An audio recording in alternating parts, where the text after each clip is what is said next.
നിങ്ങളുടെ favourite shows ഇനി ഒരിക്കലും മിസ്സാവില്ല. ഇപ്പോൾ C5 കാണും നിങ്ങളുടെ ഫേവറേറ്റ് ഷോസ് തികച്ചും സൗജന്യമായി. നിന്റെ കഴുത്തിൽ കിടക്കുന്ന ഈ നെക്ലസ് ആരുടെയാ? അത് മര്യാദയ്ക്ക് ഒരു സനയെ കൊടുക്ക.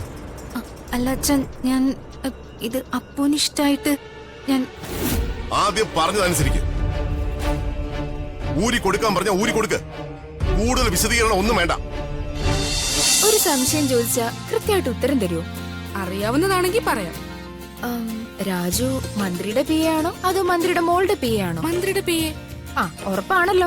എന്ത് സംശയം? എന്താ രമ്യ അങ്ങനെ ചോദിക്കാൻ കാരണം? അല്ല, ഞാൻ വെറുതെ ചോദിച്ചാ. എന്റെ ഏട്ടനായതുകൊണ്ട് പറയല്ല. ഇത്രയും നല്ല സ്വഭാവ ഗുണമുള്ള ഒരാള് അതീ നാട്ടില് വേറെ ഉണ്ടാവില്ല. അതുകൊണ്ട് തന്നെ മന്ത്രിക്ക് വലിയ ഇഷ്ടം ഏട്ടനെ.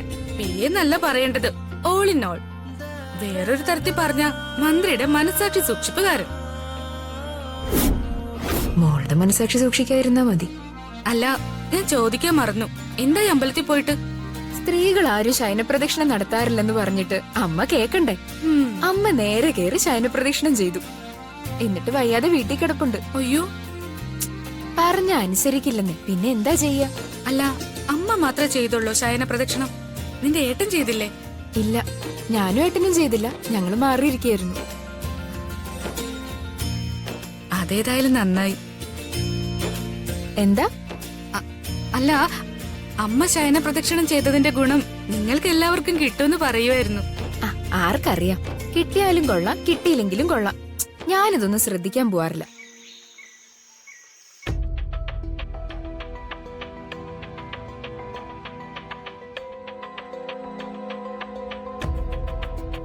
ആ നെക്ലസ് പോയതിലുള്ള നിന്റെ സങ്കടം ഇതുവരെ മാറിയില്ലേ?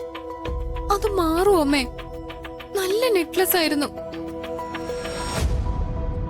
നീ വിഷമിക്കണ്ട, പരിഹാരം ഞാൻ ഉണ്ടാക്കാം. നീ വാ.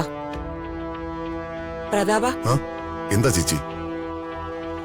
നീ നീതിമാനാ, സ്നേഹമുള്ളവനാ. നീ ഇല്ലായിരുന്നെങ്കിൽ എന്റെ മോളുടെ കല്യാണം ഇതുപോലൊന്നും നടക്കാനേ പോകുന്നില്ല. പക്ഷേ നിന്റെ ഇഷ്ടവും താല്പര്യമൊന്നും നിന്റെ മകളിൽ നിന്നും പ്രതീക്ഷിക്കാൻ പാടില്ലല്ലോ. അങ്ങനെ പ്രതീക്ഷിച്ചതാ ഞാൻ ചെയ്ത തെറ്റ്. എന്താ പ്രശ്നം? അവൾ എന്താ ചെയ്തത്? പറയേ, അവൾ എന്താ ചെയ്തത്? അമ്മാവൻ എന്നോട് കുറച്ച് ആഭരണങ്ങൾ വാങ്ങിച്ചോണ്ട് വരാൻ പറഞ്ഞിരുന്നില്ലേ? അതില് എനിക്കിഷ്ടപ്പെട്ടൊരു നെക്ലസ്, അത് ഋതിക അവൾ എടുത്തോണ്ട് പോയി. മാല എടുത്തതിലല്ല, കല്യാണ പെണ്ണായി ഇവൾക്ക് ഏത് മാല വേണമെങ്കിലും എടുത്തോളാൻ അമ്മാവൻ പറഞ്ഞിട്ടുണ്ടെന്ന് ഇവള് പറഞ്ഞപ്പോ അവള് പറഞ്ഞ ചീത്ത. അവളുടെ വർത്താനം കേട്ടപ്പോ അവൾക്ക് അച്ഛന്റെ വീട്ടുകാരെക്കാൾ സ്നേഹവും അടുപ്പവും അവൾക്ക് അമ്മ വീട്ടുകാരോടാണെന്ന് തോന്നുന്നു.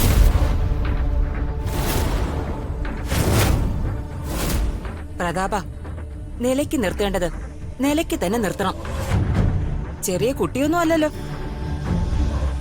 ഇനിയും നിയന്ത്രിച്ചില്ലെങ്കിലേ അപകടം. ഈ മാല ചേച്ചിയുടെ കഴുത്തി കിടക്കുന്നത് തന്നെയാ ഭംഗി. അത് വേണ്ട, നീ നിർബന്ധിച്ചപ്പോ ഇട്ടൂന്നേ ഉള്ളൂ. ഇത് നിനക്ക് തന്നെ ഉള്ളതാ.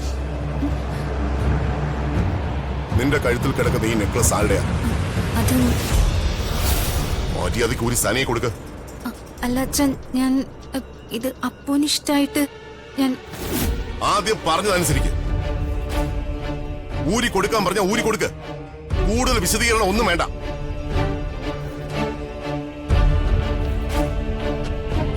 കൊടുക്കാൻ.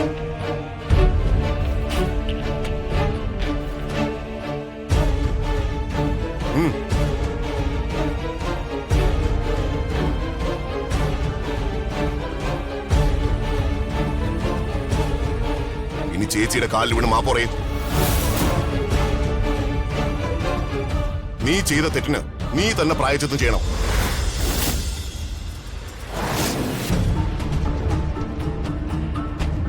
നീ എന്റെ ചേച്ചിയുടെ മനസ്സ് വിഷമിപ്പിച്ചു. എന്റെ ചേച്ചിയെ നോവിക്കുന്ന ആരായാലും എനിക്കത് സഹിക്കാൻ പറ്റില്ല. വേഗം കാലിൽ വീഴ്. അതിന് ഋതുവൊന്നും അമ്പയേച്ചിയോട് പറഞ്ഞില്ലല്ലോ. പറഞ്ഞില്ലേ? നീ അത് കേട്ടിട്ടുണ്ടാവില്ല. അല്ലെങ്കിലും നീ ഇവളുടെ പക്ഷത്താണല്ലോ. നീയൊക്കെ കൂടിയ ഇവളെ വഷളാക്കുന്നത്. പറ പ്രതാപ, ഞാൻ നിന്നോട് നുണ പറയുന്നു നീ വിചാരിക്കുന്നുണ്ടോ? എനിക്ക് വിശദീകരണം ഒന്നും വേണ്ട ചേച്ചി. ഇവള് കാലിൽ വീണ് മാപ്പ് പറയണമെന്ന് ഞാൻ ആവശ്യപ്പെട്ടിട്ടുണ്ടെങ്കിൽ അത് നടന്നിരിക്കണം. നടന്നിരിക്കും.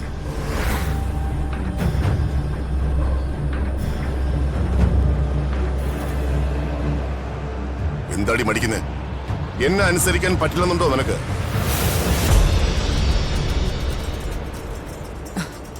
പ്രതാപ, വേണമെന്നില്ല. കുട്ടികളല്ലേ, മാല തിരിച്ചു കിട്ടിയല്ലോ, അത് മതി. അത് പോരാ. ഈ വീട്ടിലെ ഗൃഹനാഥൻ ഞാനാണെങ്കിൽ ഞാൻ പറയുന്ന ഇവിടെ അനുസരിക്കും.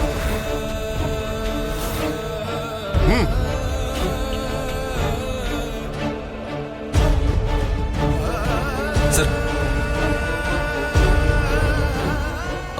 റവന്യൂ മിനിസ്റ്ററുടെ ഗസ്റ്റ് ഹൗസിൽ നിന്ന് വിളിച്ചിരുന്നോ?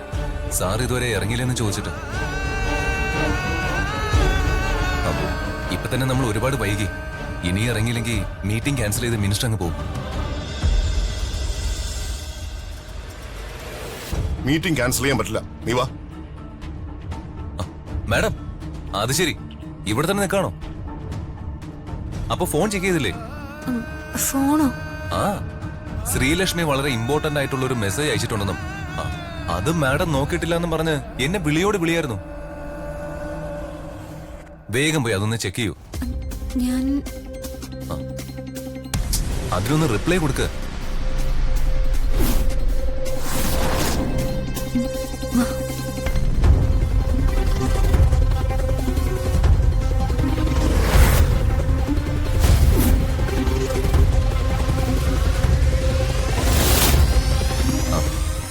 ആഭരണങ്ങളെല്ലാം ഇഷ്ടപ്പെട്ടു.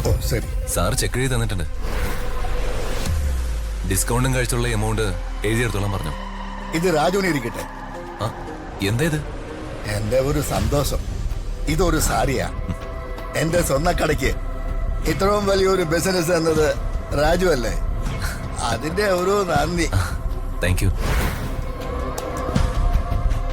എപ്പോഴും കേറി വന്നോളും അവളെ രക്ഷിക്കാൻ. നീ ആരാ? അവതാര പുരുഷനോ? ചെവിന്നുള്ളിക്കോ, അധികം വിളഞ്ഞ പുറത്താക്കും ഞാൻ. വിഷമിക്കാതെ, നീ അത് മനസ്സിന്ന് വിട്ടുകളയും മോളെ. അച്ഛന്റെ സ്വഭാവം നിനക്കറിയാവുന്നതല്ലേ? എല്ലാ പ്രശ്നങ്ങളും ഉണ്ടാക്കിയത് ആ അംബിക അമ്മായി ഒറ്റൊരാളാ. ഏഷ്യന് കയറ്റിക്കൊടുക്കാൻ അമ്മായിയെ കഴിഞ്ഞേ വേറെ ആളുള്ളൂ. ഇന്നല്ലെങ്കിൽ നാളെ എല്ലാം അച്ഛനും മനസ്സിലാവും. അതോടെ തെറിക്കേണ്ടവർ മുഴുവൻ തെറിക്കും. എനിക്ക് തോന്നുന്നില്ല ഇങ്ങനെ പോയാ തെറിക്കുന്നത് ഞാനായിരിക്കും. അച്ഛൻ എന്റെ ഭാഗം കേൾക്കാൻ പോലും തയ്യാറാവുന്നില്ല. അച്ഛൻ എന്നെ ഇഷ്ടമല്ല. അതുകൊണ്ടാ ഞാൻ എന്ത് ചെയ്താലും ചെയ്തില്ലെങ്കിലും അത് കുറ്റമാവുന്നത്. ഡൗൺലോഡ് ചെയ്യൂ C5 ആപ്പ്. കാണൂ എല്ലാ എപ്പിസോഡുകളും സൗജന്യമായി.